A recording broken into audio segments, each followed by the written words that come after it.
안녕하십니까. 법과 통하면 행복으로 통한다. 통통 법률하나 놀자의 박지훈입니다. 오늘도 저와 함께 법 이야기를 전할 네 분 소개합니다.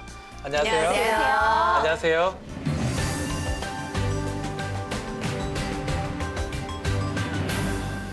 어제가 소비자의 날이었습니다. 소비자의 권리의식을 신장시키고 소비자 보호를 위한 인식을 높이기 위해서 이게 법정 기념일로 제정된 것이죠? 네, 맞습니다. 네. 그런데요, 그 세계 각국에서 이 소비자 날을 지정한 걸 보니까 1962년에 케네디가 이 소비자의 4대 권리를 선언했었거든요. 그날을 기념해서 이 1960년대 세계 각국에서는 이 날을 소비자의 날로 많이 정했어요. 그런데 우리나라는 이 1970년대 중반까지 지정되지 않다가 1979년 12월 3일에 소비자보호법이 국회에서 통과했거든요. 그래서 그 이후에 소비자보호단체 협의회에서 이 날을 소비자의 날로 정해서 매년 행사를 개최하고 있습니다. 그러니까 법정 기념일로 제정된 거는 한참 뒤인 것 같아요. 이 IMF 때 같은데 1997년 5월 9일부터죠. 네, 맞습니다. 법정 기념일이 된 네. 후부터 이날은 소비자들이 상품 및 용역으로 인한 신체와 재상상의 위해로부터 보호받을 권리, 네. 또 상품과 용역에 대한 진실한 정보를 제공받고 동시에 자유로이 선택할 권리, 또 소비자의 피해 구제 및 쾌적한 생활환경 속에서 소비 생활을 할 수 있는 권리, 이런 소비자 권리 및 보호와 관련된 토론회나 세미나 같이 다양한 행사가 열리고 있다고 합니다. 예, 저는 소비자이긴 한데 제가 직접 뭘 사는 경우는 뭐 잘 없습니다. 그렇지만 저희 집에는 한 분이 있는데 맨날 뭔가 사고 있어요. 안 사는 날이 없어요. 진짜 매일 뭔가 살 게 있어요. 매일 있나요? 되게 저와 비슷하시네요. 저도 오늘 택배 상자를 2개를 뜯고 여기에 왔거든요. 그리고 이제 장 보러 가는 것도 사실은 가끔 또 귀찮고 여의치가 않을 때가 있어서 이렇게 쓱 배송해 주는 거 있잖아요. 그걸 굉장히 이용하는데 저는 이렇게 뭐 집에서 많이 먹진 않으니까 네. 한 달에 한 2-3번 정도는 뭐 장 보는 것 같아요. 장 보는 거는 또 그렇다고 할 수 있어요. 그런데 뭐 저도 뭐 거의 매일 쇼핑하는 것 같습니다. 네. 뭐 요새 겨울 준비 한창이시잖아요. 저도 뭐 겨울 준비한다고 내복이니 뭐 패딩이니 많이 준비했거든요. 그리고 아이가 성장기다 보니까 계절이 바뀌면 또 구입해야 될 게 많아요. 또 주말 준비하려면 이제 아이와 신나게 또 궁리를 하다 보면 뭐 전시회 티켓 같은 것도 구매를 해야 되고 살 게 끊임없이 나옵니다. 그러다 보니까 정말 쇼핑이 일상사예요. 매일매일 일어나는 일입니다. 뭐 사면 되죠. 매일매일 그렇게 합니까? 매일매일 필요해요. 집에 계시는 그 매일 돈 쓰고 싶은 거 아니에요? 아니에요. 이게 전부 다 대부분이 생필품이고요. 맞아요. 특히 아이를 키우면은 아이한테 들어가야 될 게 굉장히 많습니다. 그러니까 맞아요. 주부들이 매일매일 뭐 돈 쓴다 이런 게 아니라 그건 정말 가족들을 위해서. 가족이 살기 위해서. 근데 저한테는 그런 게 없고 다 자기 거 아이들, 같은데요. 아이들. 제 느낌인가요? 아니, 죄송합니다. 네. 게다가 이 쇼핑의 범주가 워낙 넓어졌어요. 양 기자 잠깐 얘기했는데 전시회 티켓 얘기했잖아요. 네. 요즘에도 이 엔터테인먼트도 다 쇼핑이에요. 그래서 공연 티켓 같은 거 다 인터넷 예매하죠. 네. 뭐 넷플릭스나 뭐 음악 스트리밍 사이트 같이 이런 동영상 시청을 위한 소비도 다 이루어지고 있습니다. 맞습니다. 지금 사고 팔 수 있는 물건이 워낙 다양해졌으니까 네.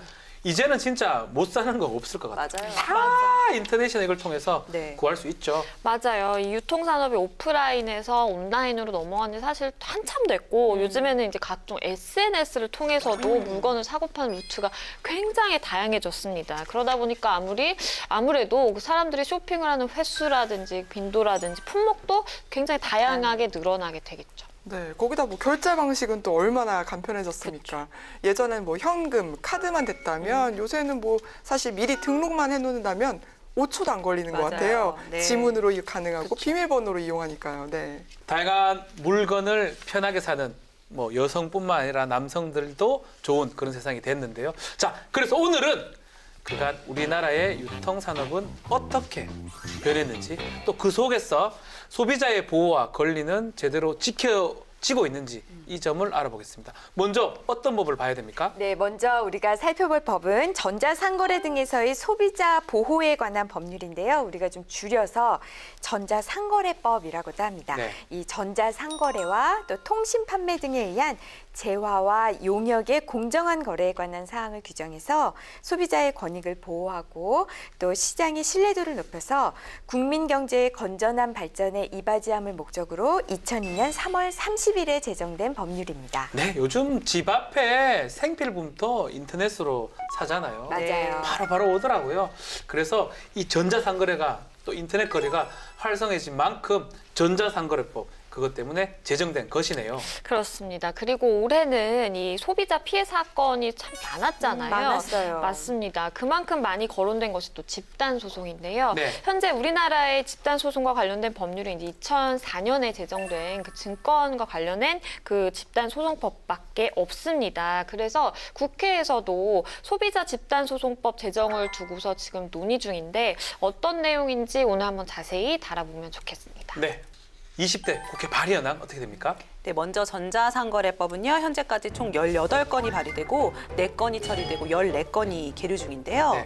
네. 청약 철회 기간, 또 소비자 피해 예방 및 구제 이런 소비자 보호와 관련된 내용들을 오늘 두루 살펴보겠습니다. 네. 네, 다음으로 소비자 집단 소송과 관련해서는요. 현재까지 총 8건의 법안이 발의가 됐고요. 모두 계류 중에 있습니다. 이 제정안은 대상과 입증 책임 전환, 그리고 소송 참여 형태와 분배 절차 등이 담겨 있는데요. 자세한 내용을 알아보겠습니다. 본격적으로 이야기를 나누어 보도록 하겠습니다. 저는 집에서 이렇게 홈쇼핑 뭐 이런 걸 잘 안 하는데 저희 아내는 TV 중에 절반은 그걸 봅니다. 뭐든지 그걸 보고 네. 그게 먹고 싶은가 봐요, 또 갑자기. 주부가 되기 전에는 사실 네. 홈쇼핑에 별로 관심이 없었는데 주부가 된 다음부터는 홈쇼핑 채널이 재밌어요. 보다 그쵸. 보면. 재밌어요. 네. 근데 저처럼 밖에서 이제 일하는 워킹맘들은 홈쇼핑 보기가 사실 쉽지 않고요. 그래서 대부분은 이제 인터넷 쇼핑, 특히 컴퓨터보다는 특히 휴대폰으로 하는 네. 인터넷 쇼핑 이걸 주로 이용하죠. 저도 제가 하는 쇼핑의 거의 80%는 휴대폰으로 주문하는 게 많은 것 같아요. 저도 아하. 비슷해요. 워킹맘이다 보니까 일하는 중간중간 시간이 날 때 인터넷을 통해서 주문을 많이 하는데요. 네. 그래도 약간 이제 먹거리 같은 거, 신선식품 이런 거 눈으로 좀 보고 싶으니까 그런 걸 빼고는 대부분 공산품 같은 건 인터넷 이용하는 것 같아요. 네. 네, 저도 뭐 자투리 시간 이용해서 거의 점심 시간에서는 많이 네. 하는 것 같아요. 줄 서 있을 때 식당에서 그때 이제 필요한 것들을 막 주문하고 그러거든요. 어느 순간인가 너무 길들여져가지고 저는 얼마 전에 그 노란색 우리 본드 있잖아요. 네. 본드가 필요했어요. 근데 이게 인터넷으로 찾아보니까 700원인데 배송비가 2,500원인 거예요. 맞아요. 이런 근데 거 집 많아요. 근처에 문구점도 없죠. 그렇다고 제가 그 본드를 찾아 헤매러 이렇게 돌아다니기도 그렇고 그래서 그냥 주문을 했습니다. 저는 인터넷 카페 보잖아요. 오프라인 매장 이거 파는데 아시는 분? 맞아요. 워낙 맞아요. 인터넷에 소환돼 진짜 없어요. 익숙해져 있기 때문에 이렇게 물어보는 분도 많더라고요. 이야, 자 온라인 쇼핑이 오프라인 쇼핑하고 반대 개념입니다. 최근에 온라인 쇼핑을 하는 사람들 중에 네. 출장족, 퇴장족 이런 말 들어본 적 있습니까? 네, 맞습니다. 출장족은요, 뭐 출장 많이 하고 이런 출장 게 많이 가는 아니고요. 남편을 말하는 겁니까? 아니에요. 출근하면서 장 보는 사람이고요. 퇴장족은 퇴근하면서 장 보는 사람. 그렇다고 하네요. 그러네요. 실제로 출퇴근 시간인 오전 6시에서 9시, 또 오후 6시에서 10시 사이에 모바일 쇼핑의 주문이 가장 몰려서 생겨난 말이라고 합니다. 다들 출장족 비슷하네요. 맞습니까? 맞아요. 그쵸. 너무 이해가 가요. 어. 이 업무 시작하기 전, 업무가 끝나고 난 뒤 가장 뭐 특히 출퇴근 시간 이용해서 주문할 일 많잖아요. 근데 그렇게 사다 보면 막 가소비하고 이러지 않습니까? 정해놓고 사셔야죠. 출근할 때 마음이 급한 느낌을 많이 샀는데 차가 막히고 이러면 막 사던데요. 아닙니까? 스트레스를 막 쇼핑으로 풀고 이런 좀 겁니까? 이해가 잘 안 되는데 참 우리나라 사람들 또 전 세계적으로 마찬가지지만 온라인 쇼핑 참 많이 하는 것 같은데요. 도대체 얼만큼 하고 있는 겁니까? 통계청이 발표한 올해 9월 온라인 쇼핑 거래액을 보면요. 9조 1,283억 원. 1년 전보다 15.3% 증가했습니다. 구조 엄청나죠. 엄청납니다. 저 같은 경우는 아직까지도 약간 그 예전 걸어서 시장에 가서 직접 사는 걸 좋아합니다. 어. 네. 마트에 가 직접 사고 이러고 재미가 있죠. 인터넷으로 이렇게 구입을 잘 못하는데요. 저는 이 구조, 그러니까 점점 이 액수가 증가하고 있다라는 점에서 사람들이 점점 과소비한다 이거는 분명히 아닐 것이고 네. 과거에는 직접 가서 샀던 거를 지금은 온라인에서 사는 경우가 좀 더 많아졌다 이렇게 보이는데요. 저는 제 개인적인 경험으로는 옷이 그래요. 예전에는 옷을 온라인에서 산다는 거는 상상도 못했거든요. 그쵸, 왜냐하면 안 입어보고. 가져와서 보면은 내가 본 거랑 많이 다른 경우가 많았어요. 근데 요새는 제가 옷 파는 그 홈페이지나 뭐 이런 데 가다 보면 그러니까 내가 직접 내 눈으로 직접 보지 못했어도 그거를 제대로 볼 수 있게 뭐 후기가 굉장히 자세하게 나와 있다든지 상품 설명이 굉장히 자세하게 나와 있어서 굳이 내가 직접 보지 않아도 네. 대충 이게 어떤 옷인지 알겠다라고 이제 해서 선택할 수 있도록 굉장히 자세히 나와 있더라고요. 그래서 제가 요새는 온라인으로 옷을 좀 종종 사요. 또 온라인 사는 건 아니죠? 네. 이것은 협찬입니다. 네. 이렇게 임 변호사님 같이 이제 어떤 온라인에 대한 신뢰감이 생겨서일지 모르겠지만 어쨌든 온라인 쇼핑 거래액이 7월에도 9조 6천억, 8월에도 9조 2천억 이렇게 석 달 연속으로 9조 원대를 기록하고 있는 굉장히 높은 수준을 유지하고 있습니다. 네. 네, 9월 온라인 쇼핑 거래액 중에 스마트폰을 이용한 그 모바일 쇼핑도 계속 증가하는 추세인데요. 9월 기준으로 거래액이 무려 5조 6,118억 원으로 1년 전보다 24%가 늘었답니다. 자, 온라인 쇼핑 거래 가운데 모바일 쇼핑 비율이 상당히 높습니다. 61.5%로 1년 전보다 4.3%포인트나 올랐다고 지금 하는데요. 맞습니다. 우리나라의 그 온라인 모바일 쇼핑 거래액은 2001년에 통계 작성을 시작한 이후로 꾸준히 최고 기록을 경신하고 있는데요. 올해 3분기 온라인 쇼핑 거래액은 지난해 같은 기간보다 21%가 늘어서 28조 727억 원을 기록을 했어요. 그러니까 올해 3분기도 역대 가장 높은 수준을 보였다고 합니다. 자, 우리나라 인터넷 환경 좋죠. 결제 시스템 좋죠. 또 택배 시스템이 좋습니다. 맞아요. 그러니까 택배 시스템 좋다 보니까 저희 집에 매일 오시는 분이 저보다 더 많이 오는 분이 한 분 계세요. 한 분이 계시거든요. 택배 하시는 분이 있는데 저희 아내가 되게 반기입니다. 왜냐하면 원하는 걸 갖고 오기 때문에 반기는데 자, 그러다 보니까 온라인 쇼핑이 증가할 수밖에 없지 않을까 생각이 듭니다. 네, 맞습니다. 네, 실제로 본인도 그렇습니까? 네, 맞습니다. 네. 저도 그렇거든요. 저도 택배 오시는 선생님 네. 번호가 다 저장이 되어 맞아요. 있어요. 행복하죠, 그죠? 좋습니다. 남편보다. 실제로 지난 4월에 서울시가 시민 4천 명을 대상으로 한 조사를 보면요. 모바일 쇼핑을 하는 이유 뭔가 하고 봤더니 언제 어디서든 쇼핑이 쉽게 가능하다. 네. 그 답변이 33.6%로 가장 높았고요. 그 뒤로 모바일 구매 시에 추가 혜택을 제공을 했나. 그게 22.4%, 간편한 상품 결제 과정, 그게 13% 그 순으로 나타났고요. 온라인 쇼핑과 모바일 쇼핑이 어떤 유통 채널보다 개인화된 서비스로 소비자품에 파고든 것으로 보입니다. 통통 법률에 놀자 오늘은 소비자 관련된 법에 대해서 알아보고 있습니다. 온라인 쇼핑 참 편해진 만큼 그만큼 또 아쉬움도 있지 않을까요? 저는 많이 느끼는데요. 어떻습니까? 좋은 점이야 우리가 뭐 계속 얘기를 네. 했잖아요. 뭐 빠르고 편리하고 쇼핑을 금방 할 수 있고 그런 좋은 점이 있는데 아쉬운 점도 분명히 있습니다. 일부 상품들은 교환이라든지 환불이 잘 안 되고요. 또 해외 직구 같은 거는 또 피해 보상이 잘 안 된다는 기사가 최근에 나오기도 했는데 시장 규모는 점점 커지고 있는데 이런 점들은 분명히 좀 아쉬운 점이 있습니다. 네.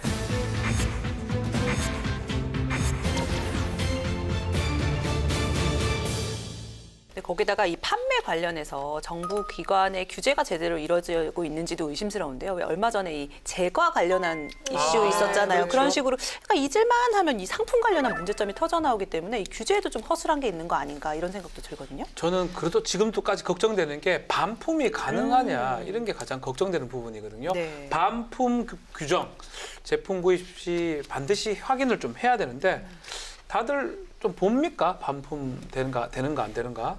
그럼요, 보죠. 특히 이제 아울렛 같은 데서 물건을 구입할 때는 특히 아주 저렴한 가격에 팔 때는 이거는 환불이 안 됩니다. 네. 교환이 안 됩니다. 이런 그렇죠. 문구들도 조건이 있잖아요. 달기도 그래서 하죠. 특히 더 꼼꼼하게 보는데 저는 이제 몇 달 전에 저희 엄마가 이제 저에게 선물을 주신다고 하면서 옷을 많이 사오셨어요. 근데 정장을 사오셨는데 제가 이제 엄마가 너무 많이 사오신 거예요. 한 3-4벌을 사오셨는데 네. 저한테 다 작아요. 딸을 너무 크지도 않아요. 마르게 너무 마르게 보신 거예요. 그래서 사이즈가 다 작고 이건 도저히 처졌다라고 생각했나 봐요. 그래서 입을 수가 없어서 이거를 그리고 이제 제 스타일도 아니었어요. 그래서 이게 이제 고가니까 아무래도 이 정장이 몇 벌이다 보니까 네. 그래서 이거 다 환불을 해라라고 했는데 그래서 어머님 되게 이제 속상해하시면서 이제 옷을 나가고 가셨는데 전화가 온 거예요. 네. 그쪽에서 환불을 못 해준다 그런다는 아, 거예요. 그래서 거기에 그런 얘기가 없었는데 그래서 왜 안 해준다는 거냐 그래서 물어보니까 이렇다는 거예요. 이제 그 옷을 많이 사시니까 뭐 이렇게 상품권 같은 거 하나 받으셨나 봐요. 아. 근데 그것도 이제 같이 당연히 그렇죠. 환불을 할 때 반품을 하는데 그러면 이 상품권을 뭐 처리하는 절차가 조금 복잡하다나 그러면서 이 한 3-4벌 됐는데 그중에 한 벌은 구입하시는 걸로 하시면 안 돼요? 이랬다는 아. 거예요. 당황스럽네. 구입해도 안 맞는데. 그러네요. 필요 없는 걸 사는 그래서 되게 데가 당황했던 수가 기억이 있네요. 있어요. 예. 그래서 사실 제가 홈쇼핑을 애용합니다. 홈쇼핑은요, 그러니까 물건을 팔 때부터 반품과 교환이 매우 자유롭다는 걸 계속 강조하거든요. 그래서 이게 물론 블랙 컨슈머가 생길 가능성도 있지만 저도 약간 이게 맞을까 안 맞을까라고 할 때는 주문해서 직접 보고 아니다 싶으면 그냥 반품을 해요. 네. 그래서 사실은 일반 그냥 내가 얼굴을 보고 가서 반품을 해달라고 한다 그러면 좀 약간 서로 불편할 수도 있고 좀 미안한 마음도 들 수가 있는데 홈쇼핑은 그게 매우 편리합니다. 이게 똑같은 이유를 말씀하신 저희 친척분도 있더라고요. 홈쇼핑 시켰다가 아니면 반품하면 되잖아 이렇게 말씀하시는 분이 있는데 저 같은 경우 인터넷 쇼핑이나 뭐 모바일 쇼핑 자주 하다 보니까 사실 교환 환불 규정이 있어도요. 이거 다르면 환불하려면 또 이거 내가 박스 다시 싸서 네, 실관하고 뭐 품이 들잖아요. 그래서 살 때 상당히 그 관련 규정이 있어도 까다롭다, 이건 좀 힘들다 이런 생각하면서 또 구매하게 되거든요. 저는 한 번씩 보면 바지가 3개씩 들어와 있어요. 왜 자꾸 3개씩 비슷한 게 들어올까 알고 보니까 3개를 세트로 사는 경우가 많나 봐요. 저도 얼마 전에. 예, 저희 아내가 그렇게 구매를 합니다. 아니 그게 근데 아니라 홈쇼핑에서 그렇게 팔아요. 그게 팝니까? 3종 네. 해서 한꺼번에 다 줍니다. 근데 그 중에 딱 하나 정도가 마음에 들어요. 2개는 별로 마음에 안 들고. 그렇게 얘기하면 막 화를 내요. 3개 다 해야 된다. 아니면 다 바꿔야 된다. 이게 왜 그렇게 해야 되나? 이거는 마음에 드는데 요것만 보완하면 안 되느냐? 이런 일이 자꾸 안 되죠. 생기는데 저 같은 경우는 환불이나 교환이 안 되면 처음부터 안 사고 싶거든요. 그렇죠. 예. 저도 비슷한데요. 일단은 교환이라든지 환불이 안 된다고 하면은 좀 이 상품에 문제가 있는 거 아닌가, 제품력이 자신이 없어서 그런 거 그렇죠. 아닌가 그런 생각이 들어서 네. 구입으로 이어지진 않더라고요. 그래서 또 제가 얼마 전에 오픈마켓을 통해서 온라인을 통해서 가습기를 3대를 똑같은 걸 주문을 했습니다. 아까 뭐 3개씩 사는 게 뭐 유행인가 봐요. 한 2개는 선물용으로 구입을 아. 했어요. 구입을 했는데 하나가 작동 불량이더라고요. 그래서 그 살 때는 굉장히 신속하게 샀는데 이 교환 환불 절차는 굉장히 까다롭더라고요. 그래서 그렇죠. 화가 나는데 정말 이 아무리 그 빨리빨리 처리를 해달라, 이건 선물용이다, 빨리 처리를 해달라고 요구를 해도 어찌나 느리게 처리를 하는지 저도 모르게 이제 언성이 높아지더라고요. 저같이 착한 화이트 컨슈머도 이런 불편한 교환 환불 과정 때문에 블랙 컨슈머가 될 수도 돌변할 있겠구나 수 있다. 하는 점을 네. 체험을 저도 했습니다. 뭐 어지간해서는 뭐 제 직업 얘기를 하지 않는데요. 교환 환불하는 과정에서 제가 변호사요 이런 얘기를 한 적이 한 번 있습니다. 부끄럽습니다. 예, 부끄럽습니다. 예. 실제로 소비자 불만 1위가 교환하고 환불이라면서요. 네, 맞습니다. 분야별로 살펴보면 먼저 지난 2017년 한 해 동안 소비자 고발센터에 접수된 온라인 소셜 커머스 3사 관련 민원은 총 1,645건에 달했는데요. 그중에서 소셜 커머스 소비자 민원은 환불 및 교환 문제, 여기에 한 35%가 집중이 됐습니다. 그러니까 제품이 불량하거나 마음에 들지 않은 제품이 배송이 돼서 이거 환불이나 교환을 요구했는데 이게 장기간 방치되는 경우가 많았던 거죠. 이게 온라인 해외 구매 요즘에 많이 하시잖아요. 해외에 직구하시는 거. 그런 것도 한국소비자원에 접수된 그거 관련한 불만을 보니까요. 이 불만도 지난해 같은 기간보다 65.7%나 급증을 했대요. 네.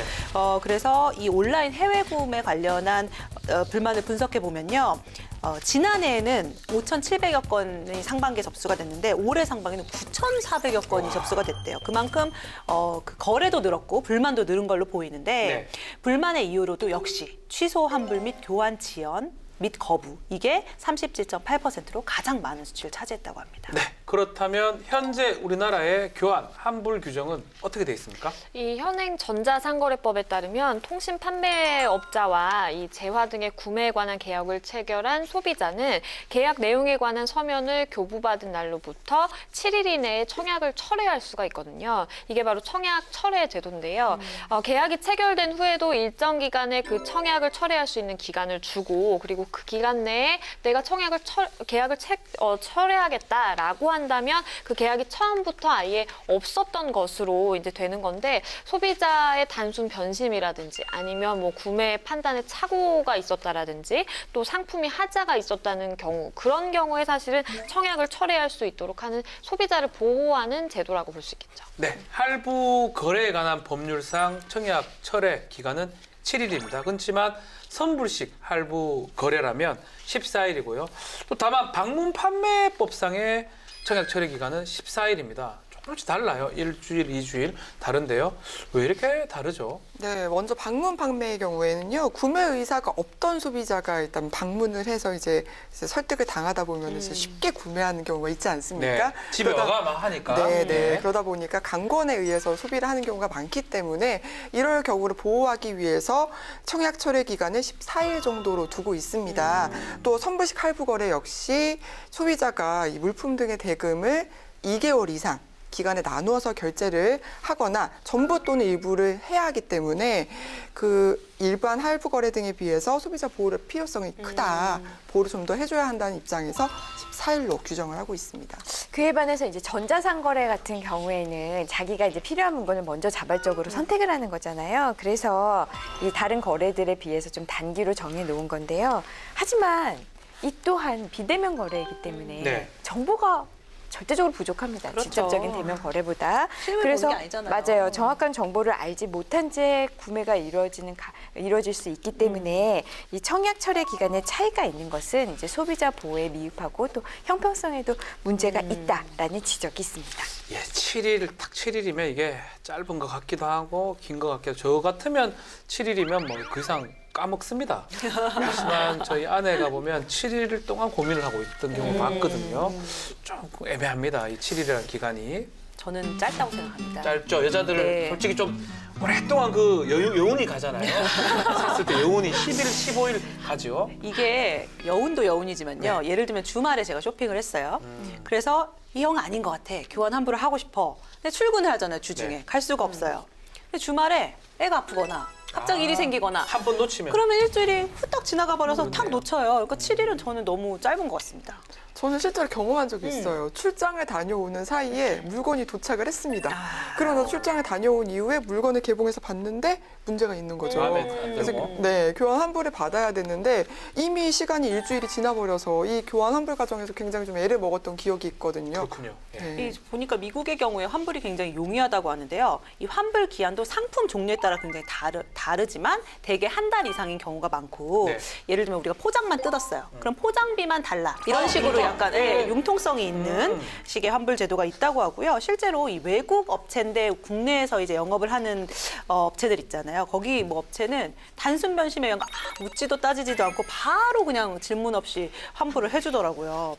생각해 보면은 우리 아까 블랙 컨슈머 얘기도 했지만 외국이라고 해서 왜 얌체 고객이 없겠습니까? 네. 그렇지만 일단 소비자들이 이제 얌체 행동을 별로 안 하고 그리고 기업들도 이 얌체가 조금 있다고 해서 전체 소비자가 손해 보면 안 된다 이런 그 인식을 해서 환불이나 교환 규정을 좀 우리보다는 훨씬 더 길게 잡고 있는 거 아닌가 그런 생각이 들거든요. 그렇군요. 그렇다면 세계 각국의 교환 환불 규정 어떻게 되어 있습니까?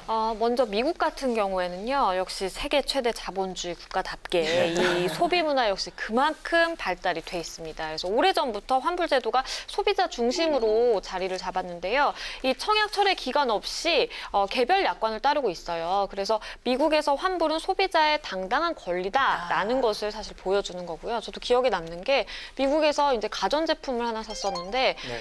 환불할 걸 생각을 못하고 포장을 막 뜯었거든요. 아. 근데 그 상태로 가져갔는데 환불을 해주더라고요. 맞아요. 그래서 네. 정말 깜짝 놀란 적이 있었는데 소매점마다 이 개별적으로 교환 환불 그 규정을 명시해 두거든요. 환불을 요청했을 때 내가 영수증 그리고 물건의 태그만 지참을 하면 환불이 가능하다. 우리는 포장 뜯으면 이게 안 돼. 안 되죠. 안 됩니다. 화안 내던가요, 미국 사람들? 전혀 안 됩니다. 아, 친절하군요. 근데 그렇게 하면 부작용이 분명히 있을 것 같은데. 그래서 사실은 네. 이제 환불의 남발을 막기 위해서 제도들을 조금 뒀는데요. 가장 대표적인 것이 이 프라이스 매치 제도와 그리고 가격 조정 제도라는 거예요. 이게 뭐냐면 내가 물건을 구매했는데 분명히 다른 옆에 매장에서 더 싸게 파는 물건을 발견을 한 거예요.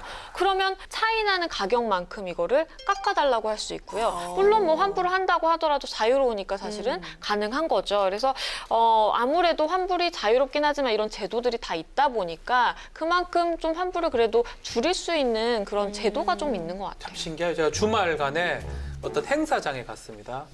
초입에서 아이스크림을 4,000원에 사 먹었는데 가면 갈수록 500원이 싸더라고요. 나중에 3,000원이에요. 조금만 참았으면 3,000원 아이스크림을 먹을 수 있었는데 그걸 못 참아서 초입에서 4,000원 사 먹었던 기억이 지금 나고요. 만약에 이 제도라면 깎아달라 할 수 있는 거네요. 걸어가면서. 네. 와, 근데 좋은 방법 같긴 한데 뭔가 파는 입장에서 불편할 것 같기도 하고 그렇습니다. 우선 다른 나라 한번 볼까요? 유럽을 보면은요, 이 전자상거래, 할부거래, 방문 판매거래 모두 따지지 않고 네. 14일 이내에 청약 철회가 가능합니다. 다만 이 14일에는 공휴일이 포함된 기간이고요. 아시아로 볼까요? 우선 중국 같은 경우에 중국이 아직 전자상거래법이 마련되지 않았지만 네. 작년 3월부터 온라인에서 구매한 상품은 무조건 7일 내에 환불을 할 수 있도록 이렇게 해서 이 소비자는 아무 이유 설명할 필요도 설명할 없어요. 필요 없이. 이거 마음에 안 듭니다. 뭐 이거 불량이 이런 설명할 필요 없이 그냥 상품을 받은 날로부터 7일 내에 반품할 권리가 있다고 하고요.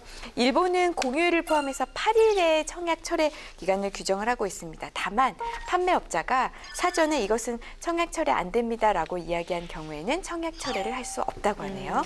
통통 법률에 놀자 오늘은 소비자 관련된 법에 대해서 알아보고 있습니다. 자, 청약 철회 기간 관련해서 국회에서 논의를 좀 하고 있죠. 네, 우리가 앞서 청약 철회 기간이 어떤 건 7일, 어떤 건 14일. 7일은 너무 좀 형평성에 반하는 거 아니냐 이런 이야기 나왔었잖아요. 그래서 이 청약 철회 기간을 통일하자라는 이야기가 있는데요. 예. 통신 판매에 의한 계약의 청약 철회 기간을 7일에서 14일로 연장하자라는 내용으로 지난 3월 30일 백혜련 의원이 대표 발의한 법안이 있습니다. 소비자 보호 차원에서 기간이 늘어나는 거는 좀 찬성을 할 수 있을 것 같은데 미국식 그 제도 있잖아요. 그런 제도들도 좀 두면 차등 가격 제도 좋을 것 같긴 한데요. 어떻습니까? 전 뭐 14일 연장하는 것 자체로는 소비자 입장에서는 굉장히 환영할 만한 일인데 또 꼭 그 백 중에 하나는 블랙 컨슈머가 네, 있잖아요. 맞습니다. 이거를 악용해서 또 이 선량한 판매자들이 또 피해를 입게 되는 건 아닐까. 그런 14일간 우려도 좀 막 입고 그러니까 입은 사람도 있고. 안 입은 아니요, 하여튼 쓰고 네, 그 제가 안 되죠. 판매하시는 분들 이야기 들어보면요, 정말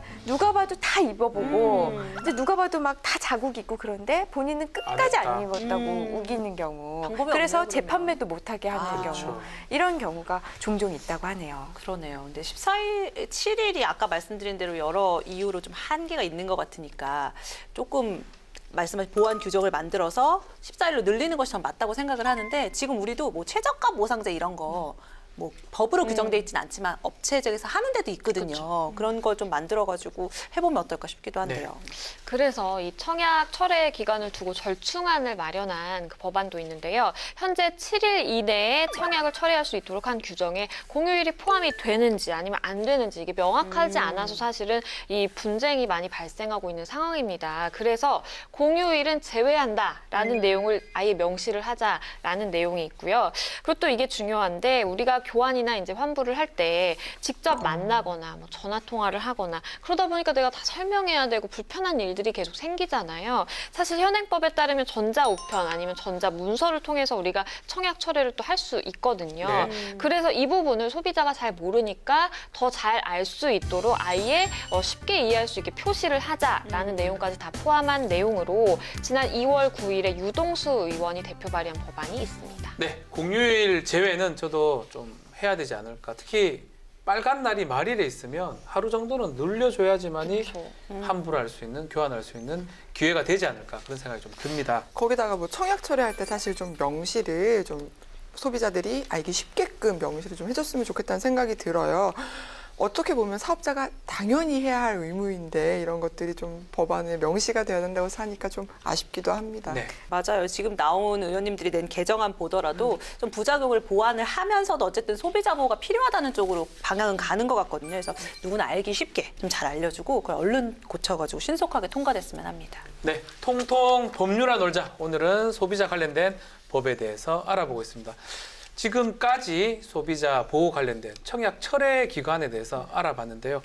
자, 지금부터는 소비자 피해 구제 그것에 대해서 얘기를 나눠보겠습니다. 네, 2011년에 발생한 많은 분들이 알고 계시는 가습기 살균제 사망 사건. 네. 이 사건을 계기로 이 소비자 집단 피해에 대한 처벌 그리고 보상 문제가 그 우리 사회적 이슈로 떠올랐잖아요. 그래서 이후 현재까지도 가짜 백수호 사건, 또 대장균 떡볶이 사건, 또 이물질 얼음 정수기 사건 등등 거기다 최근에 화학물질 생리대 그리고 라돈 침대 또 BMW 차량 화재까지 이렇게 정말 매년 매달 사건이 터졌다고 봐도 될 만큼 정말 많은 소비자 집단 피해가 발생했습니다. 네, 끊이지 않는 이 소비자 피해 이유가 뭘까요?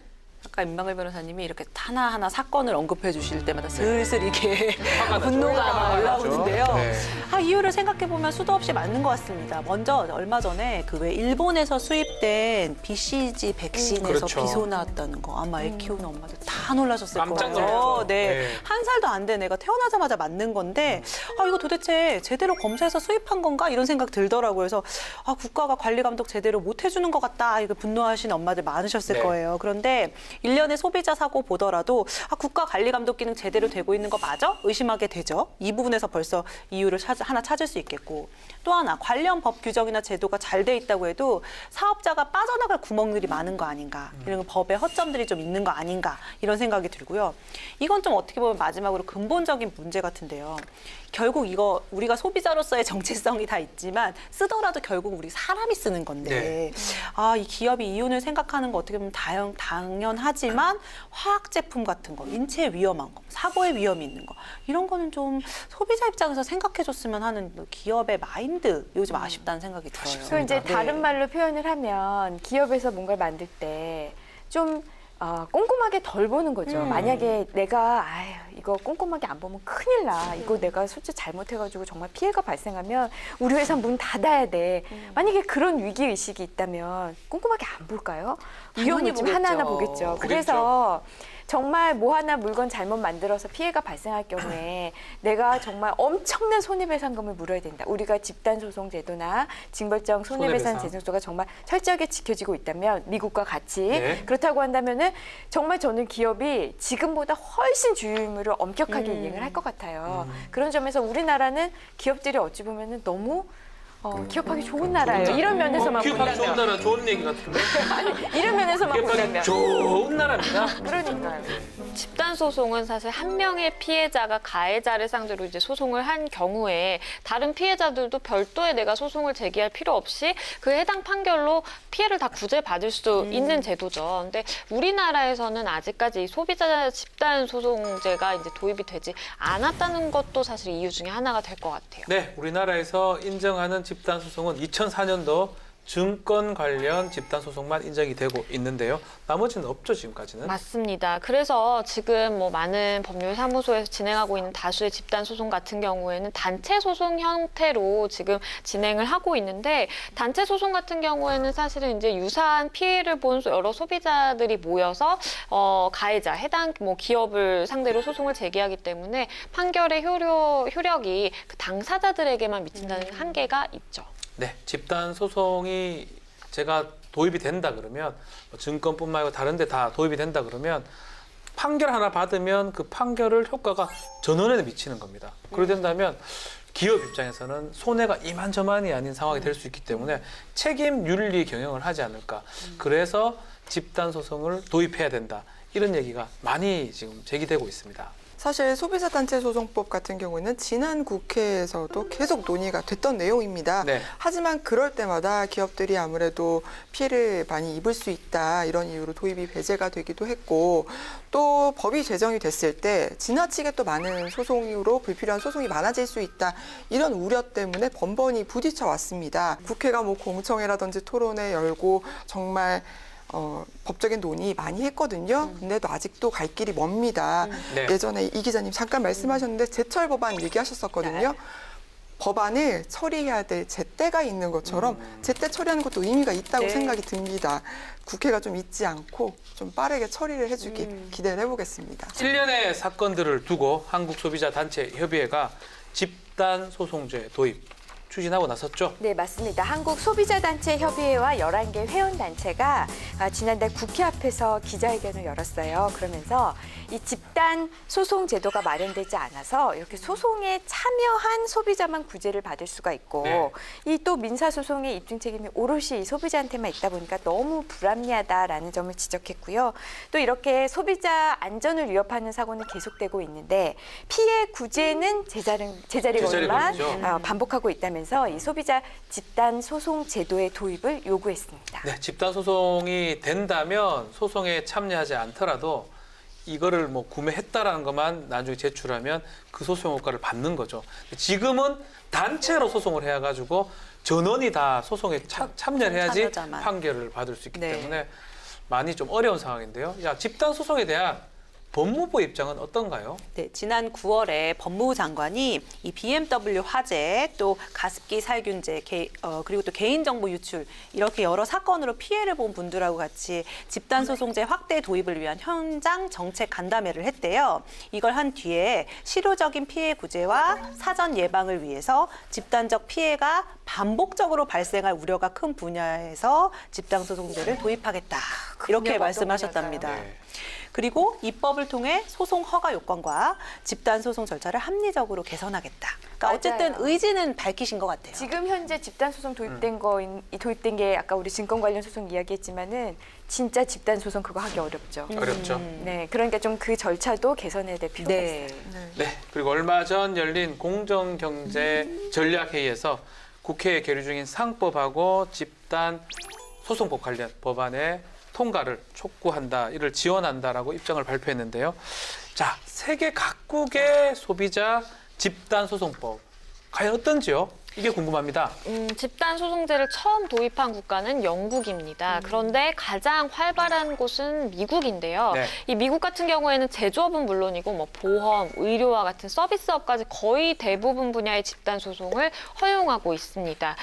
흡연으로 건강이 나빠진 그 미국 소비자들이 담배 회사를 상대로 낸 그 소송이 대표적인데요. 다수 구성원이 사실은 공통의 이해관계를 가지는 사건이면 전부 이 적용 대상으로 해서 집단 소송을 허용을 하고요. 그리고 원고가 승소한다라고 하면 이 피고 측이 출자한 자금에 의해서 조성된 그 구제 기금을 각 구성원에게 이제 분배를 해서 손해를 배상받는 형식이고요. 네. 제외 신청을 하지 않는 한 원칙적으로 그 구성원 전부에게 판결의 효력이 미치도록 하는 방식을 취하고 있습니다. 영국 같은 경우에는요, 집단소송 제도를 운영을 하고 있는데 일반적으로는 민사소송 규칙에 따라서 참가 신고형만 인정이 되고 있습니다. 예외적으로 2015년 공정거래법 분야에 한해서 미국식 제외신고형 제도를 도입을 했고요. 네. 독일 같은 경우에는 우리랑 비슷한데 집단소송 대신에 개별 법규에서 일정한 요건에 갖춘 단체가 피해자들로부터 채권 양도를 통해서 집단 피해 구제 소송을 수행하도록 하는 단체 소송 제도를 시행을 하고 있습니다. 제가 일본을 보니까 네. 일본은 좀 구조가 좀 색다르더라고요. 이게 이 소비자들은 다 다르지만 피해자들은 다 다르지만은 이 그 회사를 상대로 제조회사를 상대로 요구하고 있는 그 청구원인 대부분 비슷하잖아요. 그래서 1차적으로 소비자 단체가 이 사업자를 상대로 해서 이러한 주장들을 해서 손해배상 의무가 있다라는 것을 확인을 받은 다음에요. 그 다음에 2차적으로 그러면 누가 그 손해배상을 받을지 네. 이 간단한 간이 확정 절차를 거쳐서 채권자를 확정하도록 하는 이런 2단계 소송 구조를 취하고 있다고 합니다. 네, 통통 법률화 놀자. 오늘은 소비자 관련된 법에 대해서 알아보고 있습니다. 소비자 집단 소송제 관련된 내용 국회에서 법안 제정에 대해서 논의를 하고 있죠. 네, 소비자 집단 소송과 관련해서 국회에 계류 중인 법안이 총 8개인데요. 모두 이 소비자 집단 소송을 도입하거나 아예 소비자 집단 소송법을 제정하는 것을 골자로 하고 있습니다. 소비자가 기업의 제조, 광고, 담합, 판매 등에서 불법 행위로 인해 손해를 입은 경우에는 네. 그중 일부의 소송 승소로 모든 관련 소비자가 손해배상권을 인정받을 수 있도록 해서 헌법이 정한 소비자 보호를 도모하기 위해 소비자 집단 소송법을 제정하자라는 그 내용으로요. 2016년 서영교 의원이 대표 발의한 법안이 있습니다. 네, 비슷한 내용의 소비자 집단 소송법이 많이 있는데요. 이하경, 박영선, 박주민, 백혜련 의원도 비슷한 내용의 법안을 논의하고 있습니다. 저는 개인적으로 어때요? 두 분도 변호사인데 집단소송법 좋아요, 나빠요? 저는 좋습니다. 하게 그 전부터 되면 좋다 그러셨잖아요. 소비자 권리를 찾아야 되는데 사실은 너무 소액이다 보니까 혼자서는 소송하기 어렵습니다. 그 소송하더라도 효과도 없고 네. 그러다 보니까 소송을 하지 않고 권리를 구제를 못하는 경우가 많은데 보호를 못 받는 경우가 많은데 집단소송법이 된다 그러면 아주 쉽게 소비자가 자신의 권리 구제를 받을 수 있기 때문에 변호사로서 참 고마운 법입니다. 이게 사실은 조금 소비자 입장에서 생각을 했으면 좋겠어요. 사실 가습기 사건 경우에도 소비자가 그걸 어떻게 입증을 하겠습니까? 그렇죠. 그리고 이제 저도 BMW와 관련이 돼 있다 보니까 기계적인 결함을 제가 자동차 하나도 모르는데 그걸 어떻게 입증을 하겠습니까? 못합니다. 네. 사실 상대적으로 이 약자인 소비자 입장에서 법률이 제정이 돼야 된다고 생각합니다. 이 소비자 한 명 힘은 약하지만 모이면 또 힘이 세질 수가 세지죠. 있고 네. 또 이제 가만 생각해 보면요. 소송 참가하는 분들은 그래도 관심이라도 있고 이거 소송하면 된다라는 거라도 아는 분이에요. 그런데 그냥 그것조차 모르고 그냥 피해 입어야 되나 보다라 생각하시는 소비자가 훨씬 많을 수 있거든요. 그렇죠. 그러니까 모든 소비자를 구제한다. 그들을 중심에 놓고 생각한다라는 측면에서 이 법이 굉장히 의미 있다고 생각하고요. 또 한 명이 아니라 여러 명이 좀 피해를 입었다면은 그 제품이든 그 서비스는 문제가 있다고 볼 문제가 정황이 있죠. 충분하니까 이 집단 소송제 도입은 관련법 개정, 또 제정 이런 걸 통해서도 도입이 필요하다고 생각합니다. 네. 이 기자님이 말씀하신 이 피해자들이 내가 피해봐도 아유 귀찮아 그냥 여기서 참지라고 하는 경우는 대부분 피해액이 소액인 경우들이 맞아요. 많아요. 그렇죠. 그런데 그게 모이면 사실 굉장히 큰 금액이 되거든요. 기업들이 어떤 물건을 만들거나 서비스를 제공을 할 때 아 이거 뭐 피해 입어봤자 뭐 얼마 손해 뭐 내가 조금 물면 되지 뭐 그렇죠. 이 정도의 마인드가 있기 때문에 그렇게 주의 의무를 다하지 않는다고 보고요. 이렇게 집단소송제가 도입되면은 당연히 손해배상 액수는 커질 수밖에 없습니다. 그럼요. 어마어마하게 커질 거예요.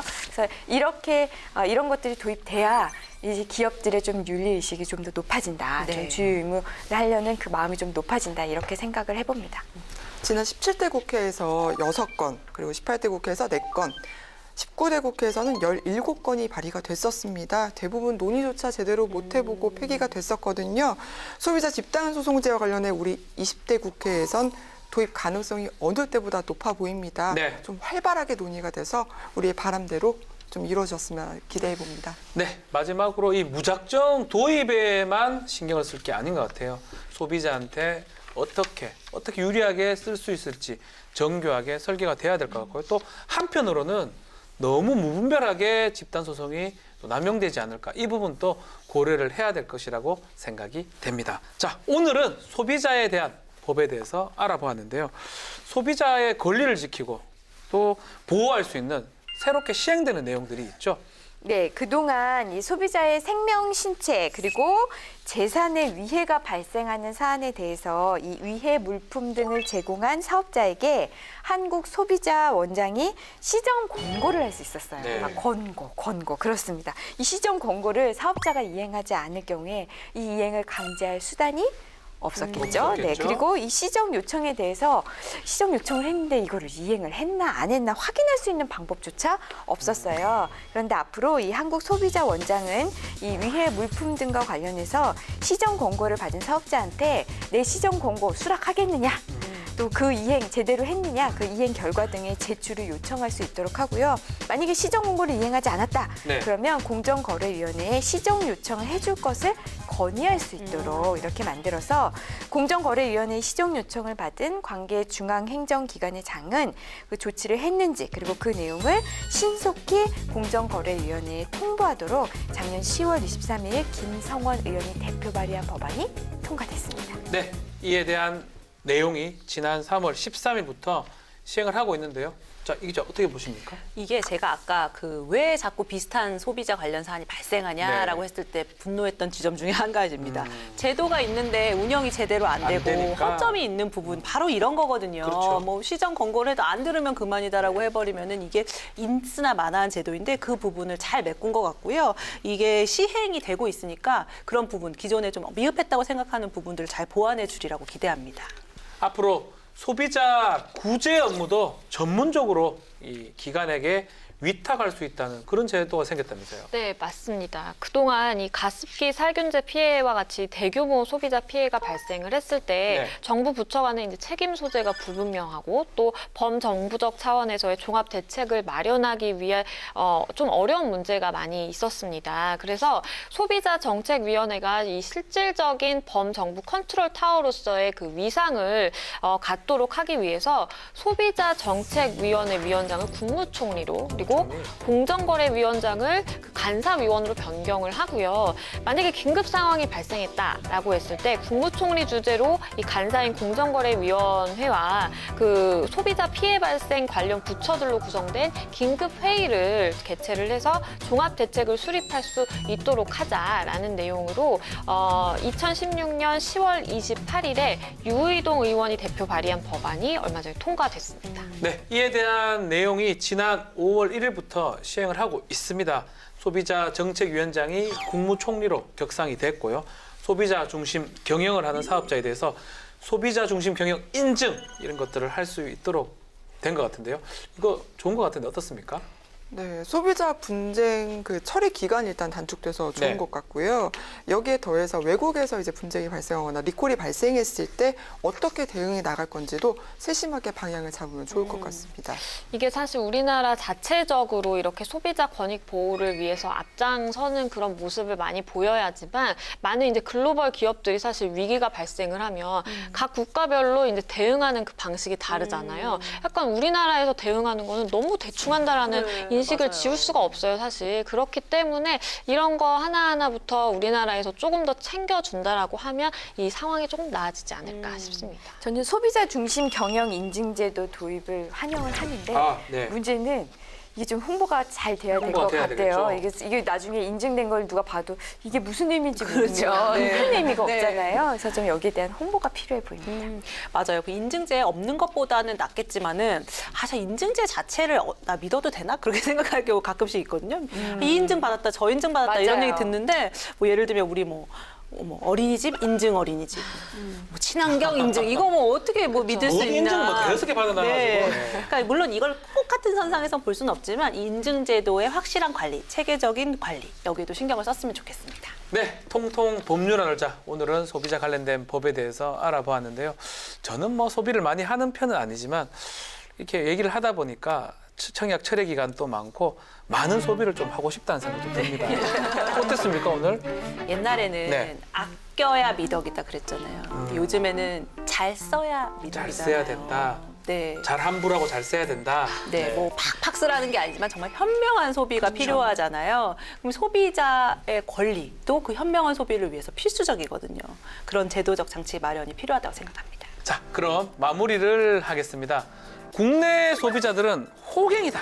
이제 이런 말 듣지 말아야 됩니다.